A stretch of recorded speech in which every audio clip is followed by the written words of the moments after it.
Well, we just found my 2018 Wisconsin archery buck, and I, brought up kind of a strategy and kind of some rules to live by when it comes to recovering deer, because I didn't get the best of shot on him. At least I didn't think so.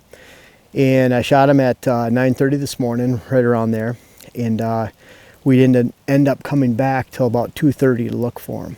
And I knew I hit a mid-body.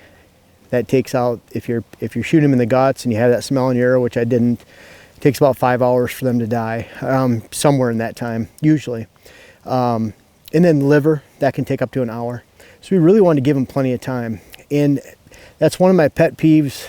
I just can't stand when people push their deer that they shoot. It's something that, I don't know who started the phrase, when in doubt, back out, but it's a really important phrase.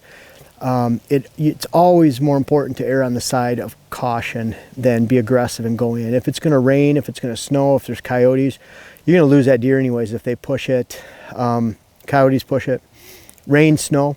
If you don't push the deer and you got a bad hit, it should be within 200 to 300 yards in that first patch of cover. You already have a direction it's going, so just leave it, let it go, because if you jump at one time, it's gone. And that's what usually happens. And even if you get the dogs in on looking for it, a dog or a canine recovery dog for deer, I've seen some where they've run that deer 2.7 miles and just keep going in circles and circles and circles. And dogs are great when you're sure that that deer died. But if he's not mortally wounded, at least for that day, I'll give you an example of an intestine shot. Some of the intestines were getting back there right in front of that hind quarter. There's times where those deer with an intestine shot can live for 2 days or more. And I've seen them personally on deer that I've shot. I can remember one back in the 80s that went almost a mile, and I had to actually put it down about 9 hours later.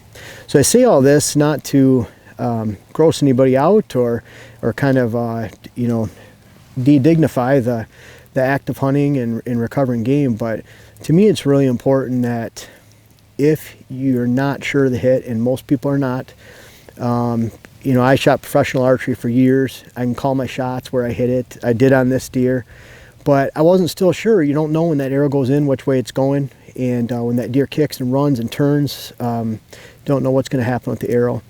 It's always better to back out. Again, the guts, it can take up to 5 hours to die. Intestines can take 2 days or more.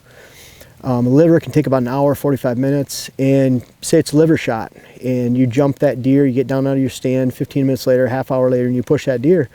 A lot of times they go about a half mile, at least a quarter mile, but a lot of times about a half mile before they stop.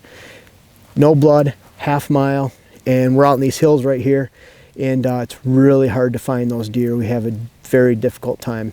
I've shot well over 100 deer. I'm not sure the number, but my recovery rate on those deer, I think I've lost 3, 4, 5, somewhere around there. I really don't lose a lot, because when in doubt, we back out. So if you know it's a kill shot, it's going to go down. It's going to go down quickly. This buck ended up making it 100 yards. We gave it 5 hours to die, probably up here at about 5.5 hours. And luckily, it looks like it ran about 100 yards and died right away. It's pretty stiff right now.